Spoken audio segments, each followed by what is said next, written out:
My husband, Marcellus, was preparing dinner when he received a message from a coworker. "Boss, I miss you." After a moment of hesitation, I replied for him. "Come over. My wife isn't home today." A short while later, the doorbell rang. My husband's face went pale as a ghost, drained of every drop of blood. In the spacious kitchen of our luxury condo in Buckhead, the sweet and savory aroma of slow-cooked oxtails permeated everything. It was the scent of home warmth, of that happy family life everyone dreams of. Or at least, that was what I had firmly believed until that very instant. Marcellus was standing in front of the stove, stirring the pot that was simmering over low heat. He was wearing the navy blue apron I gave him for our wedding anniversary, while humming an old R&B love song. Seen from the back, Marcellus was the perfect image of a successful black man, a consummate professional who also knew how to take care of his family. He always told me that a man making money out in the world is an obligation, but cooking at home for his wife is a privilege. I was sitting at the kitchen island flipping through an architectural digest, but my mind was elsewhere. The warm yellow light illuminated the marble countertop where Marcellus's brand new iPhone lay in silence. Its black screen was like a bottomless abyss, hiding secrets that not even I, his wife, the person closest to him, had ever suspected. Marcellus turned around with a radiant smile on his handsome face. The fine lines starting to appear around his eyes only added to his charm. He asked me to taste the gravy to see if the seasoning was right, then went back to focusing on his complex blend of spices. It was right at that moment. The phone screen on the counter suddenly lit up, soundless, but with a cold blue flash indicating a WhatsApp message. My eyes instinctively darted toward it. The phrase that appeared on the lock screen was short, but it was enough to bring the peaceful world I had worked so hard to build crashing down in a single blow. Sender: Kaylani, intern. Content: Boss, I miss you. Just 4 words. I miss you. My heart didn't hurt anymore. That pain had died a week earlier when I held the bank statement in my hands. The only thing left now was deep contempt and a meticulously devised plan. Kaylani. I knew that name. She was the new intern who had joined Marcellus's department a few months ago. I remember Marcellus telling me about her once, praising her for being quick, polite, and eager to learn. What I didn't imagine was that her eagerness to learn would extend to her boss's husband. I took a deep breath, trying to calm my racing lungs. The rationality of a 30-something black woman who had overcome countless hurdles to get to where she was didn't allow me to scream or break things. If I made a scene, Marcellus would invent some excuse, saying it was just a joke from an immature girl. I needed something more. I needed irrefutable proof, evidence they couldn't deny. Marcellus kept chopping vegetables. The rhythmic sound of the knife against the cutting board drowned out the wild beating of my heart. Quietly, I picked up the phone. The passcode was our wedding anniversary. What irony! He used the most important day of our lives as a shield for his dirty secrets. I typed in the 6 familiar digits. The screen unlocked, showing the WhatsApp conversation with the unread message at the top. Without opening it to read, I quickly typed a reply. My fingers, cold and precise, glided over the virtual keyboard. "Come over. My wife isn't home today." I hit send. I watched the blue double check appear, and a faint smile drew across my lips. I took a screenshot of that brief exchange, sent it to my own phone, and deleted any trace from Marcellus's device. I wanted him to be completely oblivious when the show started. I placed the smartphone back exactly where it was, at the exact same angle. My hands were trembling slightly, not from fear, but from the repressed rage boiling in the deepest part of my soul. I looked at Marcellus's back. He was still the same man, with the same devoted appearance. But now, in my eyes, everything was repulsive hypocrisy. He was playing the role of the perfect husband, but his mind was likely flying off to his young, pretty mistress. If he wanted to act in this farce so badly, I would make sure to direct the tragic final scene myself. I fixed my hair, composed my expression, and tried to return to my usual state of calm. The storm inside me remained hidden behind a serene gaze, waiting for the chance to level everything in its path.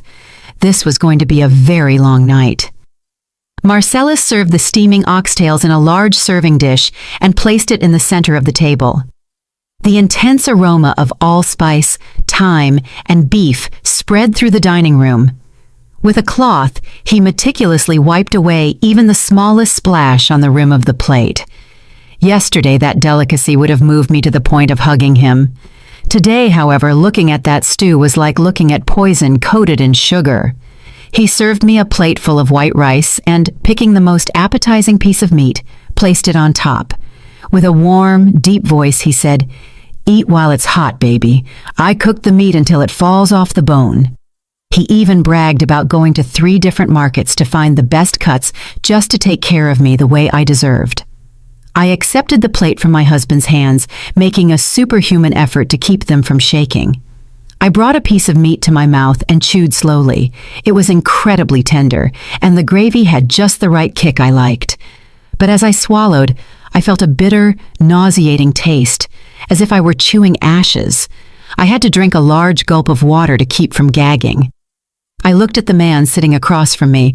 Marcellus ate with an appetite, offering me sides now and then, and telling me funny stories from work. He talked about a new project, how the CEO had congratulated him, and his plans for a promotion this year. But there wasn't a single mention of Kailani's name or that young intern. I wondered how a person could lead a double life with such mastery, being able to receive an "I miss you" from his mistress, and moments later play the role of the exemplary husband who adores his wife. Maybe during our 6 years of marriage, he had repeated that performance so many times that even I couldn't distinguish what was real and what was fake anymore. I remembered our difficult beginnings when we got married. We started with nothing in a small studio apartment on the outskirts of the city.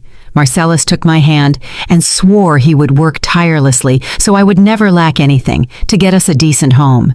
And he kept his promise. This luxury condo, all these comforts, were the testimony of our joint effort. But it seems that as material abundance grew, people's hearts began to change too. Satiety gave way to base desires, and the devoted wife who once shared a simple sandwich with him now seemed flavorless compared to the fresh young women outside. Feigning being full, I put down my silverware. I said I was a little tired and didn't have much appetite. Marcellus immediately adopted a look of concern. He got up, walked over to me, and put his hand on my forehead to check if I had a fever. His hand was warm, but as soon as it touched my skin, I felt a chill that soaked me to the bone. I turned my head slightly to dodge his hypocritical touch, excusing myself to get a glass of water. I glanced sideways at the clock on the wall.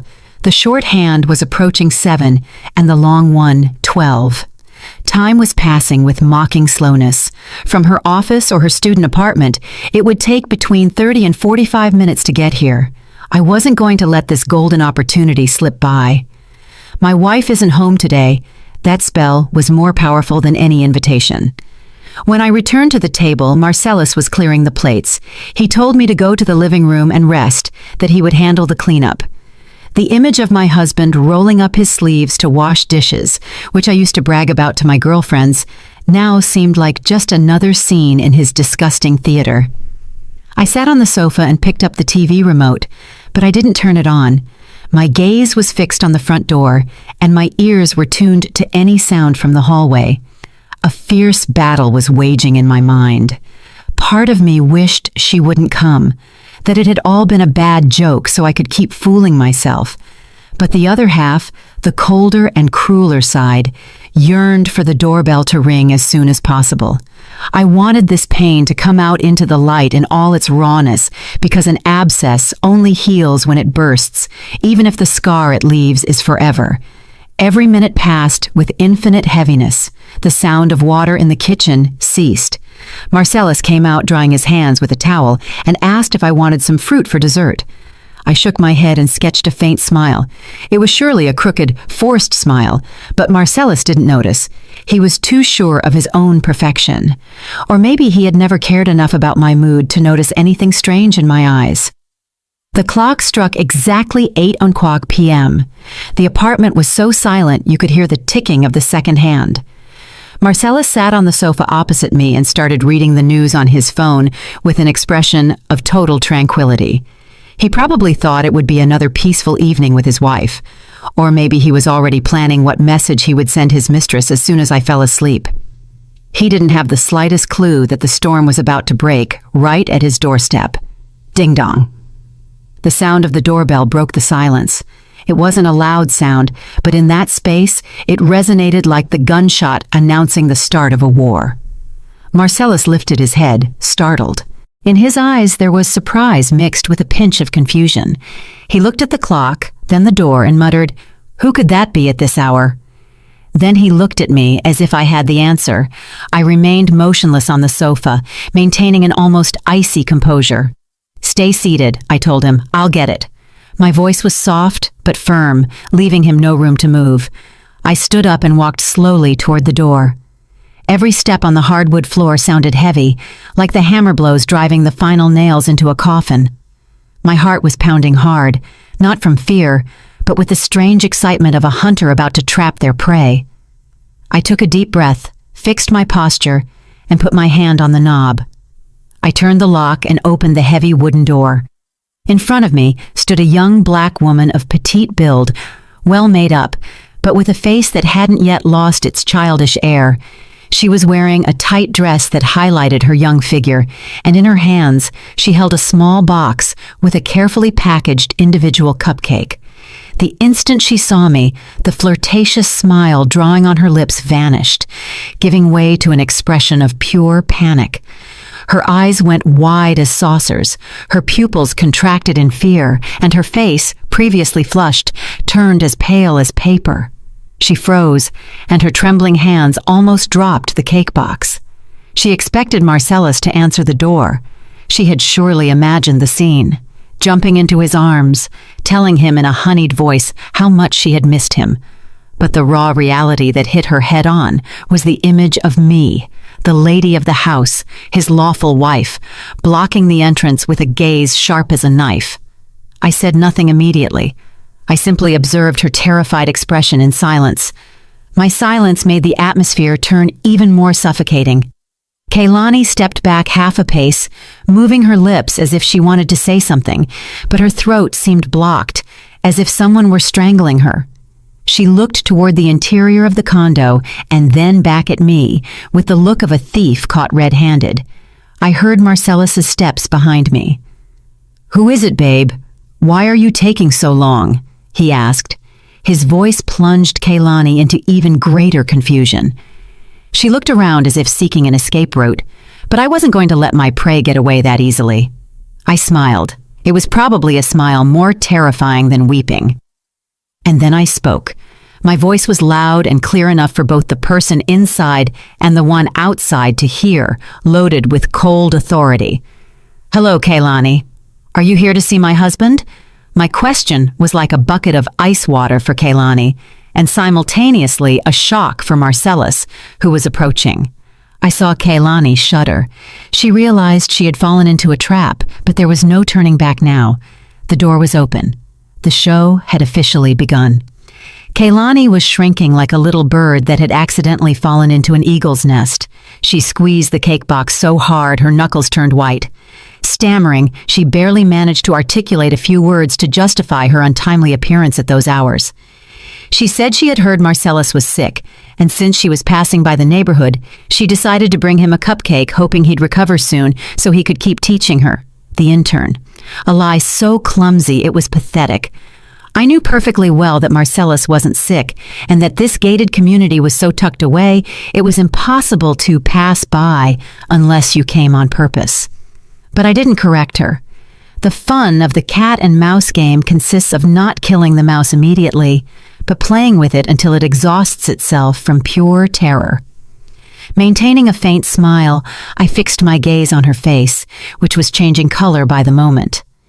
Seeing that Kaylani was trying to turn around to flee, I said with a voice cold as ice, "If you take a single step out of this hallway, tomorrow the entire company and your parents back down in the country will receive the photos and messages of you two. Come inside, let's talk calmly, and I'll let you keep a shred of dignity." Kaylani stood rooted to the spot. Trembling, she followed me reluctantly inside. I told her that since she was here, she could take the chance to see the house, that the vibe was very cozy. I emphasized that I wanted to formally introduce her to my husband. I elongated the word husband on purpose, as if stamping a seal of ownership on the man frozen behind me. Marcellus had already reached the living room. Seeing me enter with Kaylani, his face broke down even more than hers. His eyes were bulging and his mouth hung open, but he was incapable of saying anything. The phone he held in his hand fell onto the sofa. He looked alternately at Kaylani and me, oscillating violently between panic and confusion. He couldn't understand why Kaylani was there, or why I was receiving her so calmly. I led Kaylani to the center of the living room and sat her on the armchair, facing the large sofa where Marcellus usually sat. Kaylani sat on the edge with her back straight and knees together, not daring to look up. I turned to Marcellus and gestured for him to sit next to me. Like a soulless automaton, Marcellus walked stumbling to the sofa. Even though the AC was set to 75 degrees, drops of sweat beaded on his forehead. He sat as far away from me as possible, as if I were a bomb about to go off. I started with the introductions. Pointing to Kaylani, I told Marcellus that she was that good intern he talked about so much, who had come to visit him in the middle of the night with a cake and everything upon finding out her boss was sick. Then I introduced Marcellus to Kaylani, saying he was the most exemplary husband in the world, a man who had never disappointed me. Each of my praises was like a needle sticking into Marcellus's skin. I saw him shrink. I noticed Kaylani shooting a pleading look at Marcellus. She expected a word from him, an excuse, a reassuring gesture to save her from this situation, but the only thing she received was cowardly evasion. Marcellus kept his head down, fiddling with the hem of his shirt, not daring to utter a word. His cowardice did nothing but increase my contempt, and probably even Kaylani started to feel a pang of disappointment. The man who seemed so admirable and authoritative in the office had turned, upon being discovered in his infidelity, into a pathetic little man who feared his wife more than a lion. I stood up, saying I was going to offer our guest something to drink. I asked Kaylani what she fancied. Orange juice, water, or some hot tea? With a barely audible voice, she replied that water would be fine. I smiled and headed to the kitchen. The living room was plunged into a tomb-like silence. I knew as soon as I disappeared, those two would exchange panicked looks, but they wouldn't dare speak for fear I'd hear them. And that was exactly what I wanted, to let the terror eat away at their minds, little by little. In the kitchen, I made noise on purpose, taking out glasses and plates so they knew I was still close, listening to everything. I opened the cabinet and passed right by the expensive Waterford crystal we used for important guests. My hand stopped at a pack of thin, disposable plastic cups, the kind you use for a cookout or see at a water cooler. I took one of those cups and filled it with tap water. The choice wasn't accidental. I wanted to belittle Kaylani through the slightest detail. I wanted her to understand that her place in this house, in our life, was as cheap and provisional as that cup. An object you use and throw away, not worth keeping.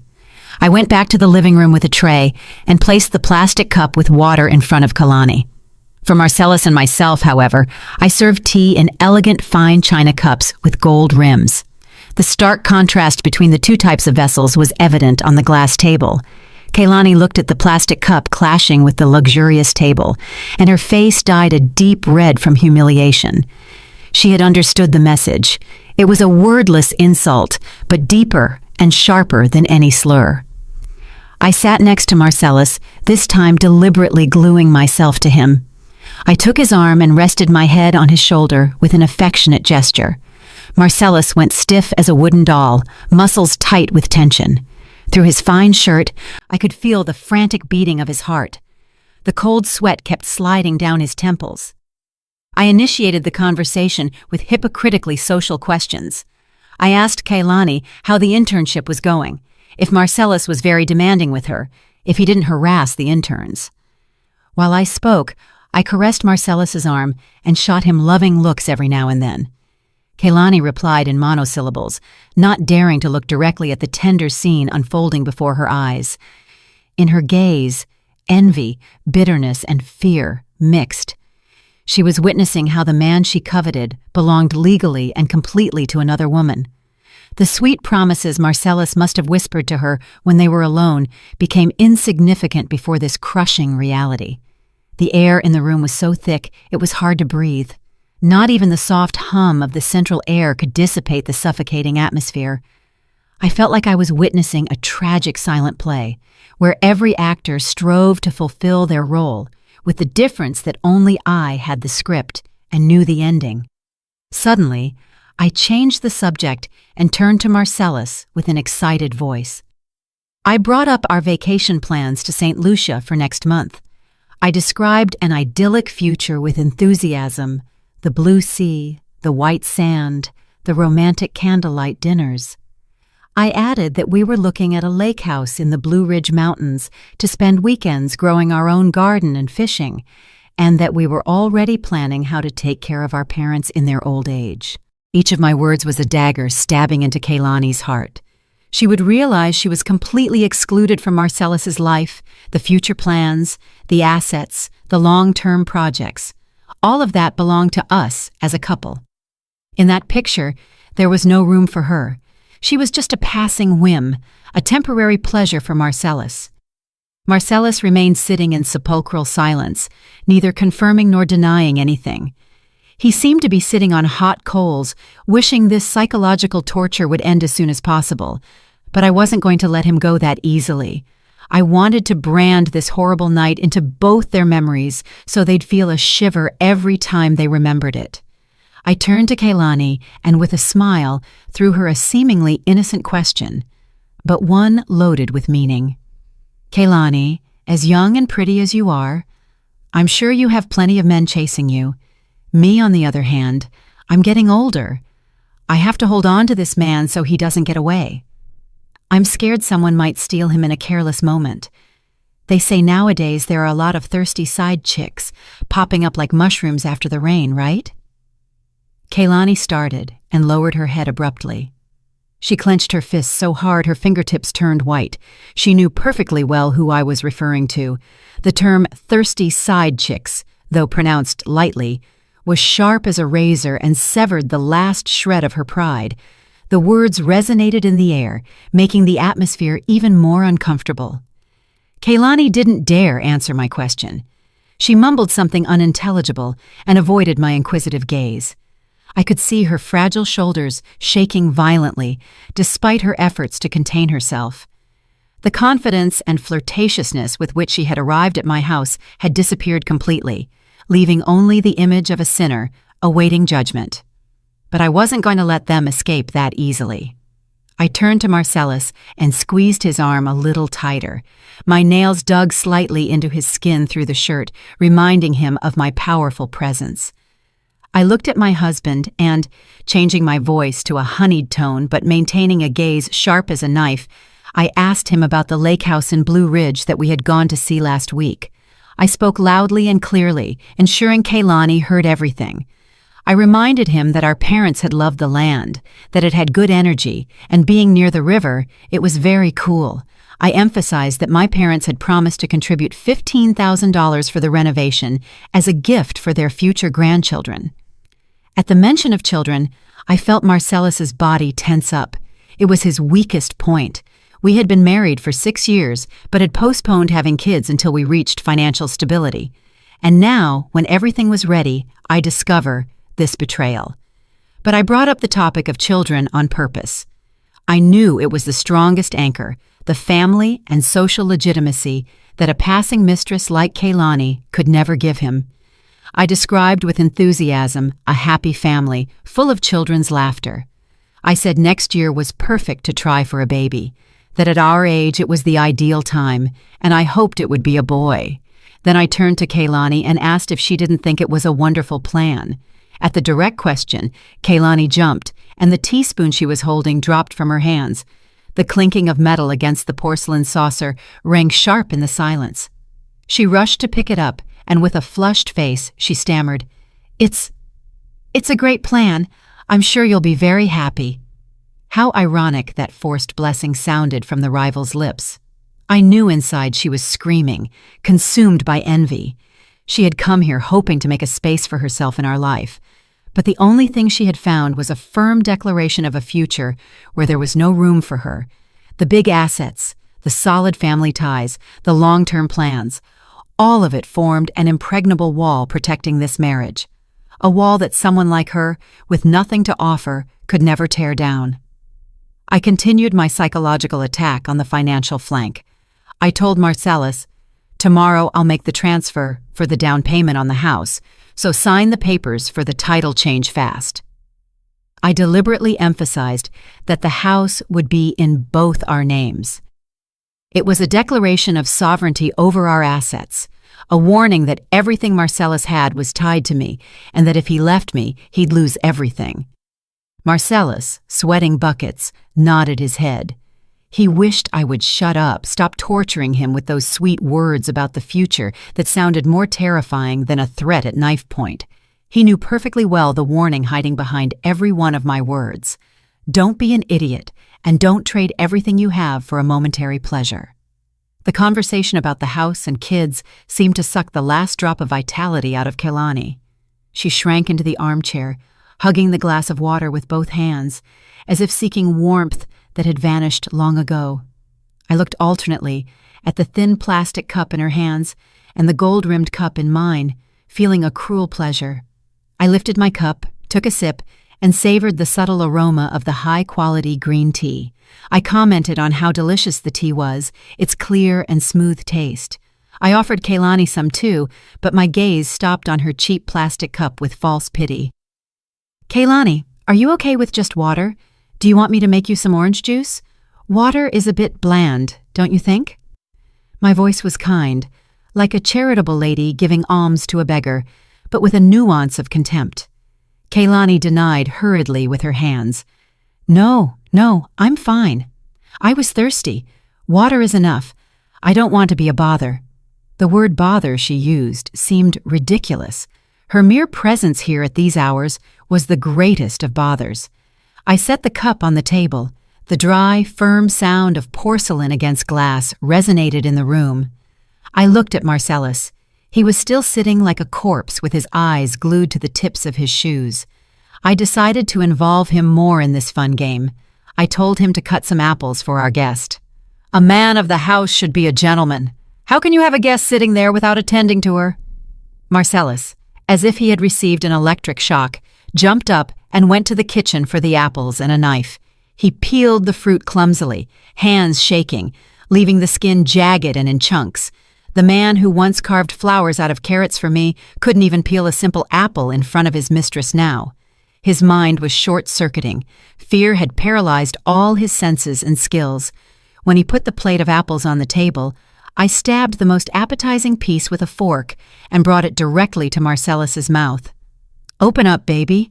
Let me feed you. Don't touch it with your hands, they're dirty." Marcellus hesitated for an instant, but finally accepted the apple I offered. The scene of a couple feeding each other affectionately in front of a third party was natural and at the same time extremely provocative. I pushed the plate of apples toward Kaylani. "You eat too, Kaylani. These are Honeycrisp, very crunchy and sweet." Kaylani looked at the piece of apple Marcellus had just eaten, and then the plate in front of her, as if a knot had formed in her throat. How could she swallow a bite witnessing such a display of affection? The discriminatory treatment wasn't limited to the cups, but also the attention and care. I was the wife. I had the right to care for my husband publicly and be cared for by him. She, on the other hand, however much Marcellus wanted her in the street, in here was an intruder, a forced spectator of our marriage's happiness show. I saw Kaylani's eyes turning red. She was probably crying inside, or maybe regretting the stupidity of coming here to be humiliated this way, but I felt not a shred of pity. My compassion died the instant I saw the message, "I miss you," on the phone screen. Mercy is a luxury I don't grant to those who try to destroy the happiness of another's home. Silence took over the living room again, but this time the air smelled much more like gunpowder. Kaylani, perhaps to break the tension or try to recover some of her image as a considerate person in front of Marcellus, cleared her throat and asked shyly about his health. "Boss, how is your stomach doing? Does it hurt less?" Her voice was low, but tinged with sincere concern. She even offered to ask her mother to send a jar of honey with black garlic from her hometown down south, which according to her was very good for the stomach. Hearing that, Marcellus's face turned livid. He denied hurriedly with his hands, saying he was fine, that it wasn't necessary. He glanced sideways at me, terrified, knowing his stupid mistress had just made a fatal mistake. She was demonstrating knowledge of her boss's private life that far exceeded the limits of a normal professional relationship. I let out a laugh, a short, icy chuckle that made them both shudder. I looked at Kaylani with a piercing gaze, as if I could read her soul. "Wow, Kaylani, you sure do worry about your boss. Look at that. The wife who lives and sleeps with him in the same bed still hasn't made him that honey with black garlic. But you, an intern who's been here barely a few months, how do you know about his ailments, too?" I deliberately elongated the words "lives and sleeps with him" in the same bed to remind Kaylani of her place. I gave no truce and kept attacking. "Does Marcellus complain about his pains in the office in front of you? Or do you see each other alone so often that you know even the details of his diet?" Kaylani was left speechless. Her face went from red to purple. She stammered that she had simply seen him in the office touching his stomach with a grimace of pain and had asked out of pure assumption. A pitiful excuse. I knew Marcellus's stomach issues were chronic. To not damage his image as a strong leader, he rarely showed signs of weakness in public. He only did it when he was alone with someone he trusted. I shot Marcellus a withering look. "And you, why do you go around worrying your employees at work? Next time, if you feel bad, tell me, your wife. Don't make other people worry and bring you medicine. They're going to think your wife doesn't take care of you. The other day, you told me you were running late because of a dinner with clients and your stomach hurt. I see now what kind of dinner with clients that was." At my hint, Marcellus lowered his head and said nothing. He knew perfectly well what I was referring to. The night he used the work dinner excuse, he had actually dined with Kaylani, and probably, to gain the young girl's sympathy, had complained about his pains. I had just uncovered the hypocrisy of a coworker's concern and exposed the raw truth of their ambiguous relationship. Her excessive interest was proof she had crossed the line, and I, as the wife, had every right to question and unmask that hypocrisy right here in my own house. The clock on the wall marked 9:00 p.m. The cat and mouse game had reached its climax. I felt it was time to deliver the coup de grace, a blow that would destroy the intruder's morale completely and serve as a final warning to my traitorous husband. I slowly took my phone out of my pocket and left it on the table. I slid my finger across the screen, pretending to check a message, and then sighed on purpose. The world is so complicated these days. The news talks about nothing but infidelity and scandals. My girlfriends tell me young girls these days are very bold. They send messages to other women's husbands as if they were their girlfriends, without the slightest shame. I paused and observed their reactions. Kaylani remained motionless, but her breathing had accelerated. Marcellus was furtively wiping sweat from his forehead with a handkerchief. The tension was like a guitar string about to snap. I sharpened my voice even more and continued. I also usually check Marcellus's phone to help him with work stuff, and lately I've seen a lot of messages coming from unknown numbers. A young girl by the looks of it. Her name sounds very innocent. Must be an intern. She sends very affectionate messages to Marcellus. I glanced sideways at Kaylani. Her face had lost all color. Her lips, previously painted a deep red, were now white and trembling. With a mocking smile, I threw the final punch. "You know what, Kaylani? Just the other day I was home and my husband was making dinner, and suddenly a girl sends a message to his phone saying, 'I miss you.' Some nerve, don't you think? With the wife at home, daring to send a message like that? Was she challenging me? My words fell like lightning on Kehlani. She looked at me with eyes wide as saucers, terror engraved in her pupils. She had understood everything. The "I miss you" message from a while ago. The reply, "Come over, my wife isn't home today." It had all been a trap, a perfect trap I had set myself, and she, like a stupid moth, had flown directly into it. Kehlani's hands and feet began to shake uncontrollably. She looked at me as if she were seeing a monster. She realized the woman sitting across from her wasn't a docile and naive housewife, but a master of psychological warfare. I knew everything from the start, but had acted with total naturalness, inviting her in, serving her water, offering her cake, and then I kept ripping off the mask layer by layer until leaving her completely naked in her own shame. Marcellus, beside me, was also in shock. He turned toward me with a look of pure horror. He never would have imagined I had read that message and that I was twisted enough to lure Kehlani here and humiliate her that way. My intelligence and cruelty sent a chill down his spine. He realized he had vastly underestimated his wife. I looked Kehlani straight in the eyes. My gaze was cold and contemptuous. I didn't need to say anything else. My silence was the severest of sentences. I had revealed everything, but I hadn't pronounced her name directly yet. I wanted to see if she had a minimum of dignity left to withdraw on her own. It was the last act of mercy I would grant her before she left this house. Kehlani couldn't take it anymore. The invisible pressure emanating from me, Marcellus's cowardice, and the cruel truth that had just been revealed crushed her will. Every second must have been torture for her. As if she were sitting in an electric chair, she hurriedly grabbed the purse she had left beside her. In her haste, the bag hit the chair with a dull thud. She jumped up, but her legs wobbled and she almost fell. Without daring to look me in the face, head down, she mumbled that she had to go. She made the excuse that something urgent had come up at home, that her mother had told her to come back right away, and that she was sorry she couldn't stay longer. Her voice was cracked, on the verge of crying. Without waiting for our reply, she headed for the door, running like a pursued thief. The cake box was left abandoned on the table as proof of the miserable failure of her visit. Marcellus made a move to get up, probably to walk her out or apologize. But I was faster. I put my hand on his thigh and squeezed hard, signaling him to stay put. My gaze hardened, warning him not to do anything stupid in this situation. Marcellus understood my message and stayed paralyzed, following Kehlani's back with his eyes as she disappeared behind the door. I got up and followed her slowly to the entrance. I walked with calm and assurance, in marked contrast to her nervousness. Kehlani was trying to put her shoes on, but her hands were shaking so much she couldn't manage.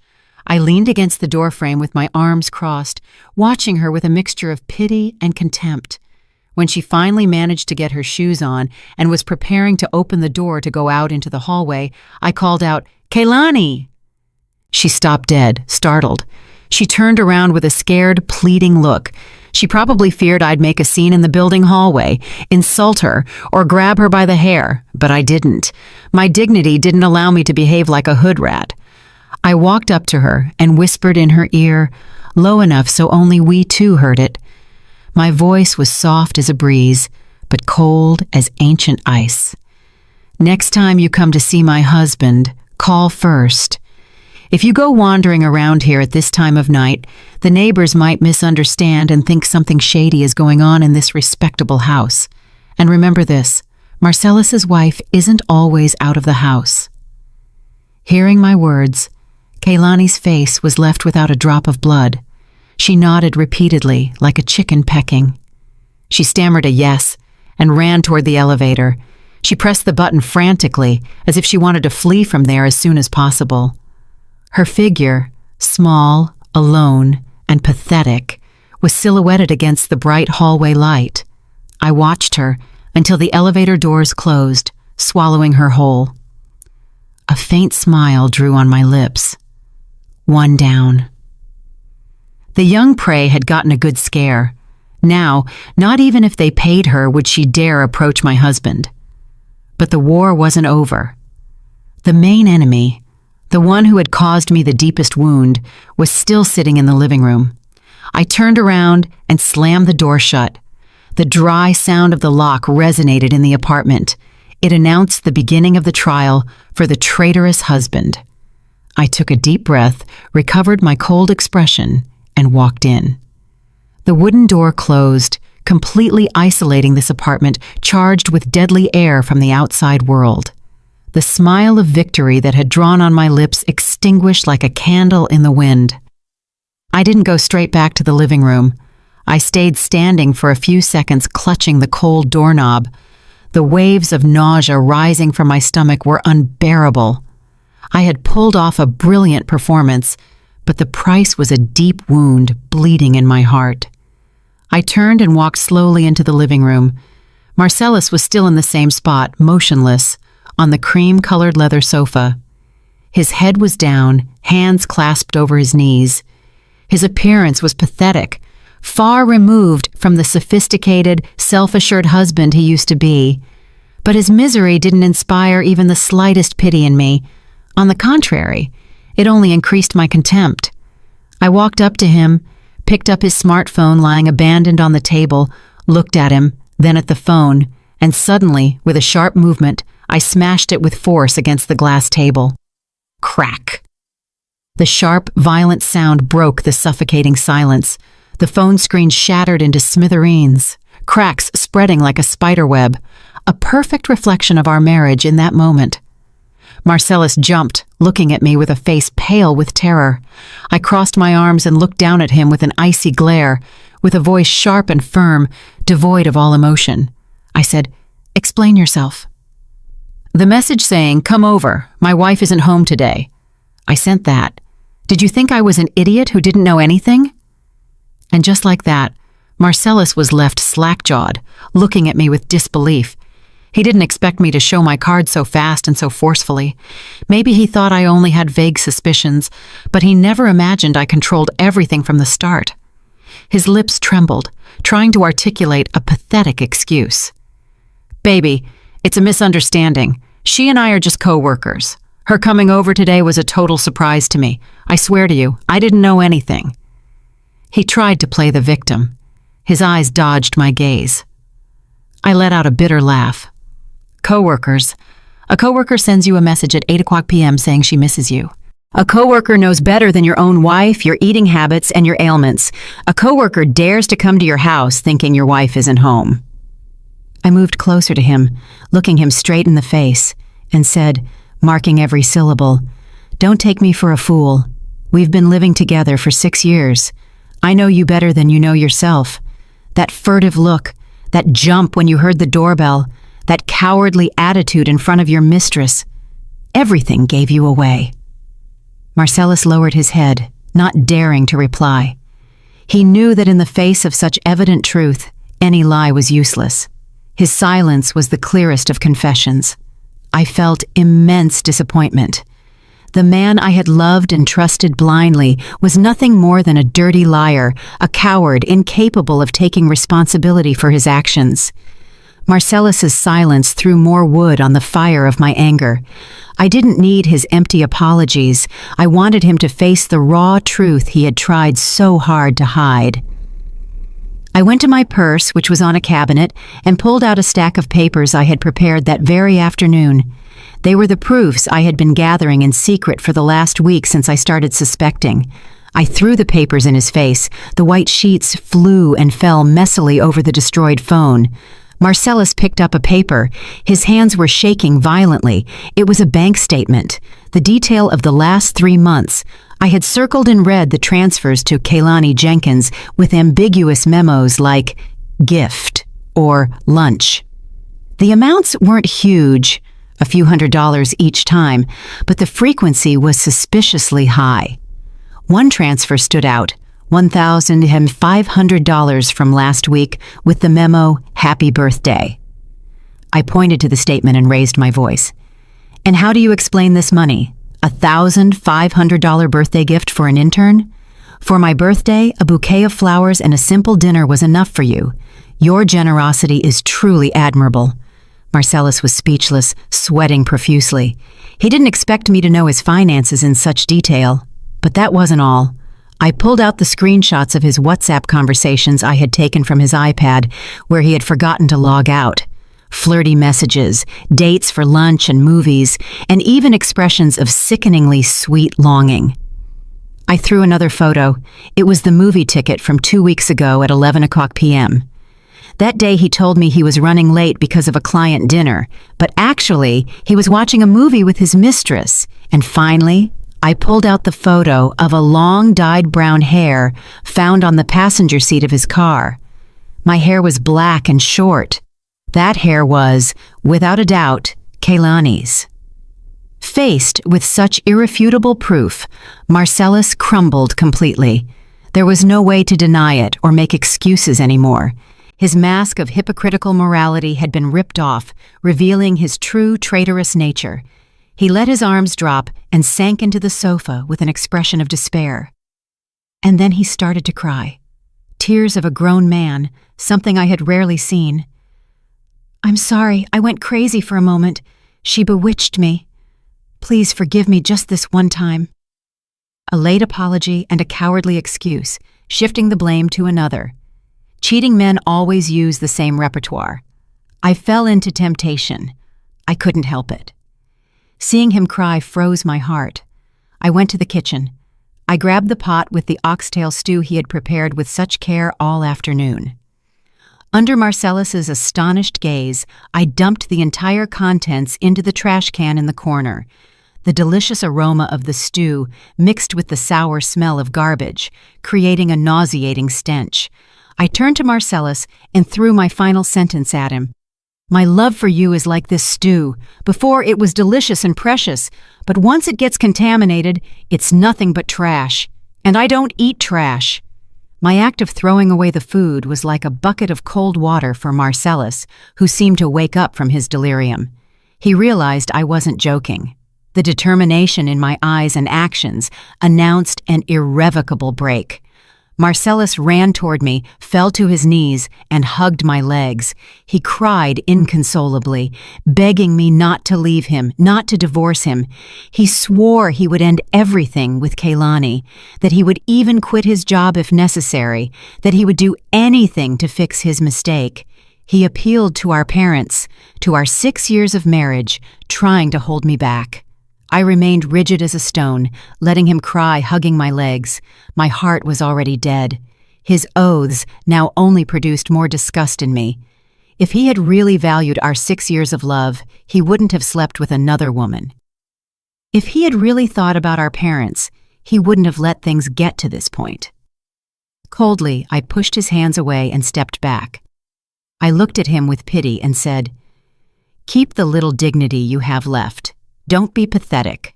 My decision is irrevocable." I turned around and went straight to the bedroom. Inside the closet was the large suitcase I had packed that afternoon. I pulled it out and threw in some more clothes and my essential personal items. I didn't take much, just what was truly mine. This house, these furniture pieces, now seemed stained by betrayal. I walked out to the living room with the suitcase. Marcellus was still on the floor, sobbing with his head down. His wails resonated in the silent space. I left a sheet of paper I had printed previously on the table.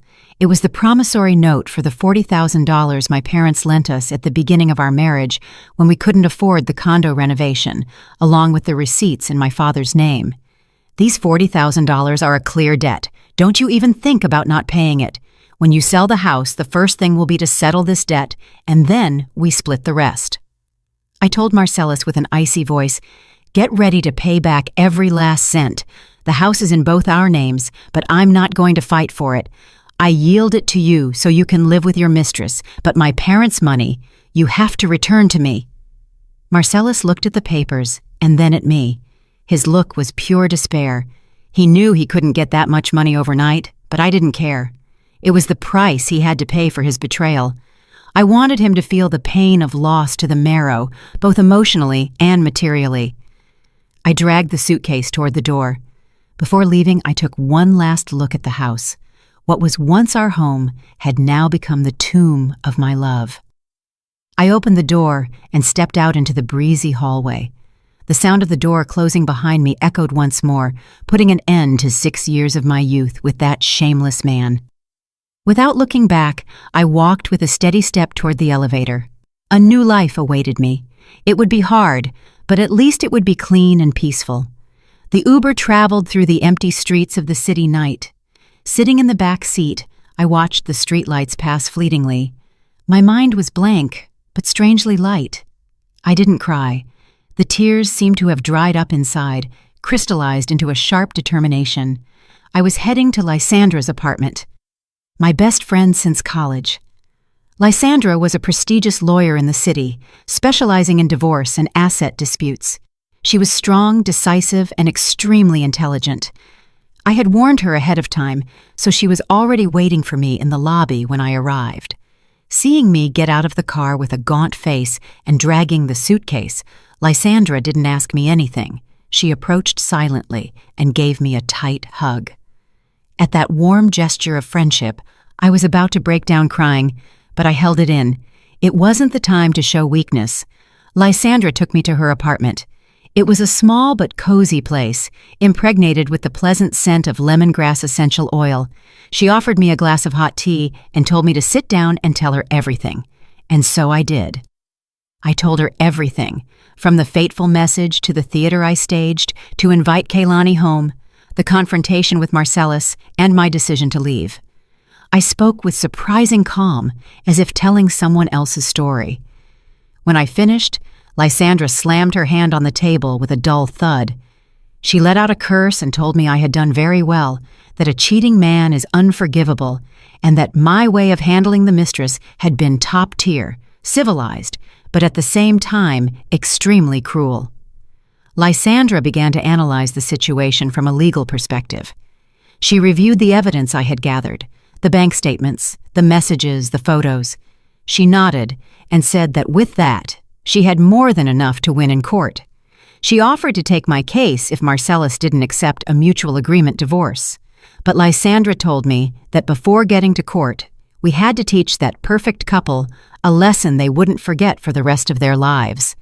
Divorce was my liberation, but true justice was punishing the traitor. She proposed a more subtle revenge plan. Instead of making a scene or exposing him on social media to become the city's gossip, we would attack what mattered most to Marcellus, his career and his reputation. Lysandra instructed me to organize all the proofs into a single file. She said she would help me draft a whistleblower email to send to the management of Marcellus's company, a mortal blow to his finances and credibility. It would be 1,000 times more painful than a couple of slaps. I nodded, agreed. Our eyes met, and determination shone in them. That night would be the night we planned the final battle. The 2 days of the weekend passed in a terrifying silence. Marcellus didn't stop calling and sending messages, but I didn't answer. I turned off my phone and dedicated all my time at Lysandra's house to preparing the special gift for my husband and his mistress. Lysandra helped me draft the email. Instead of insults or defamation, we used professional, objective, and sharp language, as if it were an indictment. The subject of the email was short but forceful. Report on internal code of conduct violation and inappropriate relationship between team lead and intern.